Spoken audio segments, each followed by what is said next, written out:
घाटशिला उपचुनाव में वही दांव आजमाया जा रहा है जिसके सहारे विधानसभा चुनाव 2024 में हेमंत ने झारखंड की सत्ता में वापसी की थी। वापसी भी इस मजबूती के साथ जिसकी उम्मीद ना सर्वे करने वालों की थी ना उनकी विपक्षी पार्टियों को थी। हेमंत फिर से घाटशिला में भी वही पैतरा आजमा रहे हैं, पैतरा मैया सम्मान योजना की। मैया सम्मान एक ऐसा बाण जिसे आज तक जब भी हेमंत ने चलाया है वो सटीक अपने निशाने पर बैठती है। घाटशिला उपचुनाव को लेकर कैंडिडेट्स का ऐलान होने के साथ ही पोस्टर जारी होने लगे। पोस्टर में लिखा जा रहा है कि हमारा वोट उसी को दिया जाएगा जिसने हमें मैया सम्मान दिया। घाटशिला विधानसभा उपचुनाव में महिलाओं की भूमिका क्या हो सकती है यह किसी से छुपी नहीं है।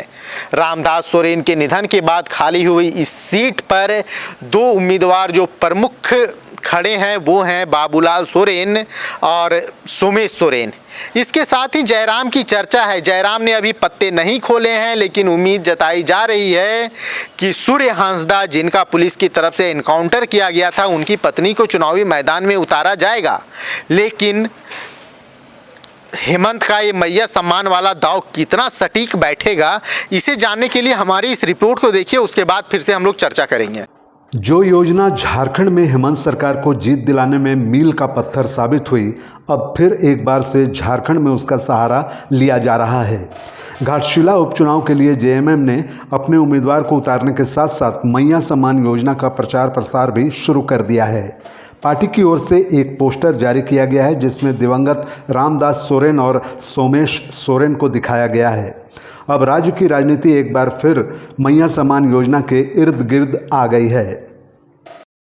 इस पोस्टर के जारी होते ही झारखंड बीजेपी ने सत्ता पक्ष को अपने निशाने पर ले लिया है। बीजेपी ने इस योजना को महिलाओं के साथ किए जाने वाले छल का नाम दिया है। बीजेपी का कहना है कि जेएमएम अलग अलग षड्यंत्र के तहत लाभार्थियों का नाम सूची से काटने में लगी है और महिलाओं को अब हेमंत सोरेन को सीएम बनाने में अखर रहा है।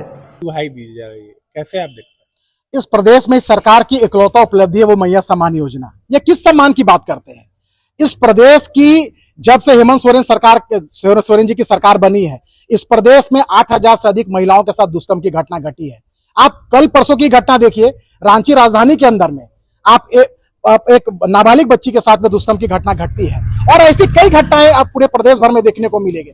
महिलाएं सुरक्षित नहीं है, दिन दहाड़े महिलाओं की, विद्यार्थियों की, छात्राओं की अपहरण हो जा रही है और ये सिर्फ एक राशि देने की बात करके अब बोलती है कि मैयाओं को सम्मान देने की बात की। ये क्या सम्मान?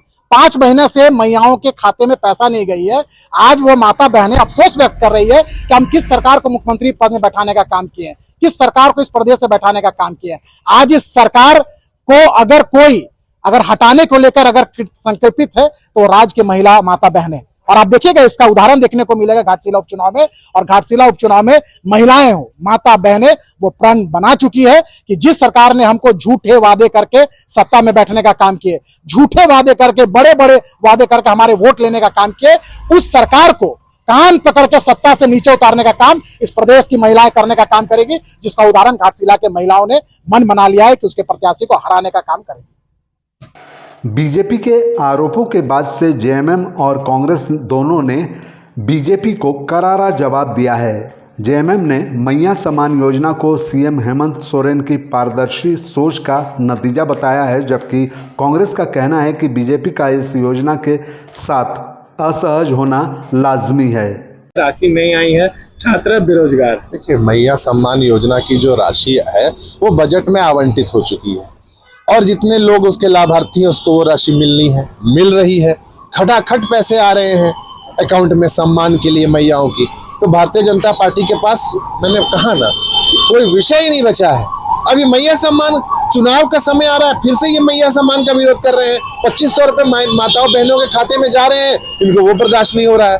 जाके बयान लीजिए उन बच्चियों का जिनके खाते में पैसे आ रहे हैं, और सभी के खाते में पैसे आ रहे हैं जो उसके योग्य।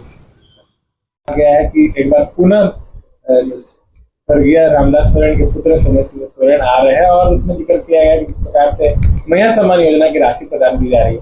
लेकिन बीजेपी का बड़ा आरोप है, बीजेपी कह रही है कि अभी भी बड़ी संख्या में ऐसी महिलाएं हैं जिन्हें राशि नहीं दी गई है, वही युवा बेरोजगार है। देखिए, मुझे ये लगता है कि मैया सम्मान योजना की जब हम लोगों ने शुरुआत की थी महागठबंधन की सरकार ने, तो ये वही भारतीय जनता पार्टी है जो मैया सम्मान योजना को रोकने के लिए, मैया सम्मान योजना लागू ना हो इसके लिए न्यायालय तक का दरवाजा भारतीय जनता पार्टी के लोगों ने खटखटवा दिया था। और मैया सम्मान योजना कैसे रुके इसके लिए लगातार भारतीय जनता पार्टी प्रयासरत रही है, लेकिन उसके बावजूद महागठबंधन की सरकार इस राज्य की माताओं और बहनों की सबलता के लिए मैया सम्मान योजना हमने लॉन्च करने का काम किया और उसको बेखौफ सुचारू ढंग से चला भी रहे हैं। और हमें लगता है कि जो और इस योजना का लाभ उठाना चाहते हैं, स्वाभाविक तौर पे इस योजना के अंतर्गत जो भी माता और बहनें आएगी उनको भी हम लाभ देने का काम करेंगे। हम पूंजीपतियों के लिए काम नहीं कर रहे हैं भाजपा की तरह। हम नीचे तबके में बैठे लोगों के चेहरे पे कैसे मुस्कान आए, हम इसके लिए काम कर रहे हैं। एक अंतिम सवाल रहेगा आपसे। कल रांची में एक बार मैया सम्मान योजना लागू होने के बाद से झारखंड हमेशा से राजनीति के केंद्र में रहा है। सत्ता पक्ष और विपक्ष हमेशा से इस योजना को लेकर सक्रिय दिखा है। घाटशिला विधानसभा में महिला और पुरुष मतदाताओं की संख्या में ज़्यादा फर्क नहीं है, लिहाजा इस योजना का असर उपचुनाव में ज़रूर देखने को मिलेगा। रांची से आइडियल एक्सप्रेस के लिए संवाददाता सौरभ राय की रिपोर्ट। तो आपने रिपोर्ट देखी।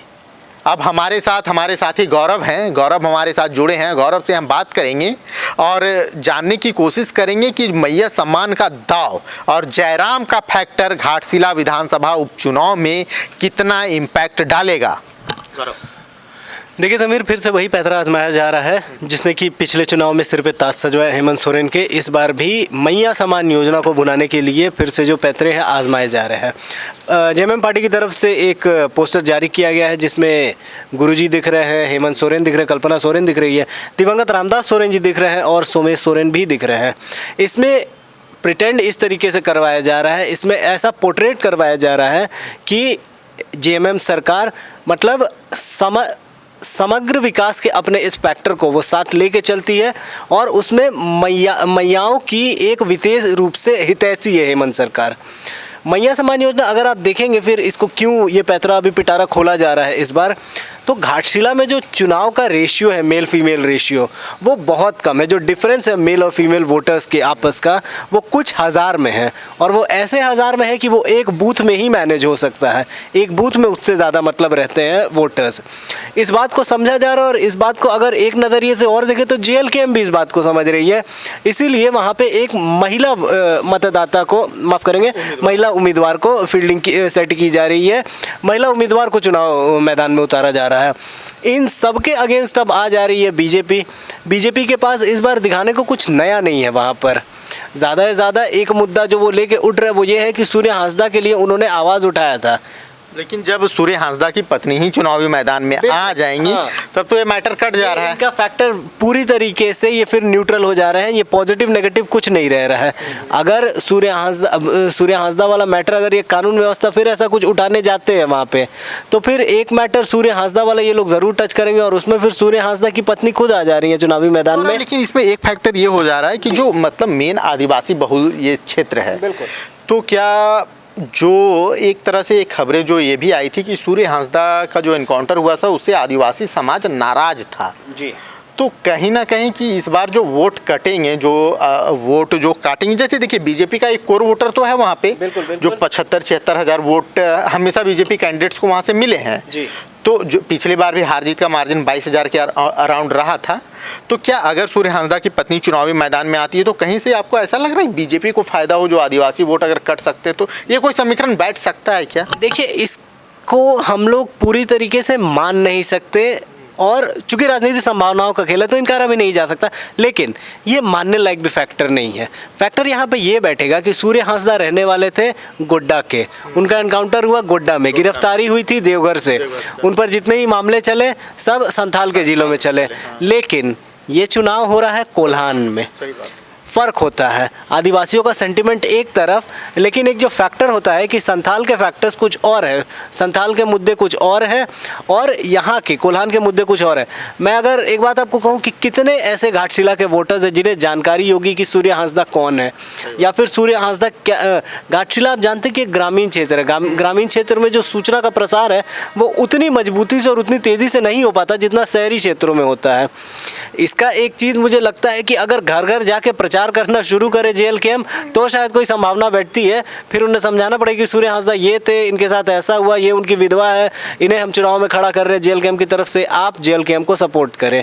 इसमें जयराम फैक्टर इस चुनाव में आप कितना देख सकते हैं? तबर भी जयराम के जो उम्मीदवार थे उनको 8,000 से कुछ ज़्यादा वोट आए थे। क्या इस बार कुछ ज़्यादा संख्या बढ़ पाएगी या फिर उसी के अराउंड आप देखते हैं? कहना मुश्किल है समीर इस बात को। मैं आपको देखिए जयराम की एक इमेज जो है वो है कुर्मी नेता की, और अभी मुझे अपने दर्शकों को बताने की ज़रूरत नहीं है कि झारखंड में चल क्या रहा है कुर्मी और आदिवासी के बीच में।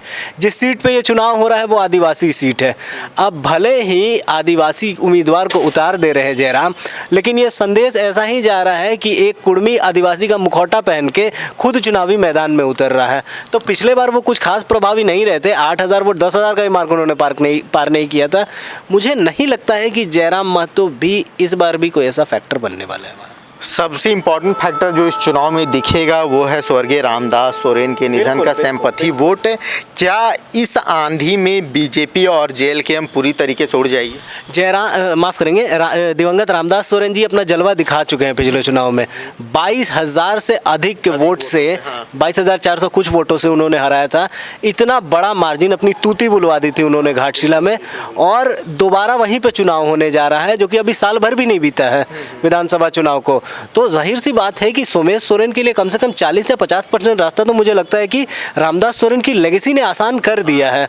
वो आधा वोट उनके तरफ स्क्वायर ऑफ हो गया। और कहा जाता ना कि लोगों का सेंटिमेंट या लोगों की मेंटालिटी किसी के प्रति इतनी जल्दी नहीं बदलती राजनीति में, उसे बदलने में समय लगता है।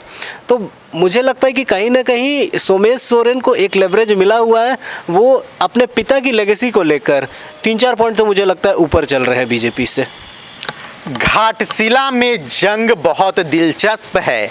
दिलचस्प दो बड़े नेताओं की, पहले स्वर्गीय रामदास सोरेन जो झारखंड के शिक्षा मंत्री रहे, और दूसरे हैं कोल्हान टाइगर चंपई सोरेन के बेटे बाबूलाल सोरेन के बीच। ये जंग भले ही सोमेश सोरेन और बाबूलाल सोरेन के बीच हो, लेकिन इसे टक्कर इस तरीके से देखिए कि इस बार टक्कर हेमंत वर्सेस चंपई सोरेन का है। हेमंत सोरेन और चंपई सोरेन, क्या राजनीति है, किस तरीके से राजनीति अपना खेल बदलती है। जब हेमंत सोरेन जेल जाने वाले थे, जब ये पुष्टि हो गई कि हेमंत को अब सलाखों के पीछे जाना होगा, तो उन्होंने जिस इंसान पे भरोसा किया, जो सबसे भरोसेमंद उस समय थे हेमंत सोरेन के, वो चंपई सोरेन थे। लेकिन ये सत्ता है, जब हेमंत जेल से बाहर आए तो वो फिर से CM बनना चाहते थे, और इसी को लेकर चंपई और हेमंत में अदावत हो गई। अदावत चाचा भतीजे में हो गई और दोनों की राहें जुदा हो गई। इस जुदा हुए राहों के बाद, ये विधानसभा चुनाव के बाद, ये पहली बार दोनों इस मुखर रूप से आमने सामने की टक्कर में है। देखना दिलचस्प होगा कि इस टक्कर में कौन बाजी मारता है। तब तक के लिए मुझे और गौरव दोनों की दीजिए इजाज़त, और देखते रहिए IDL एक्सप्रेस।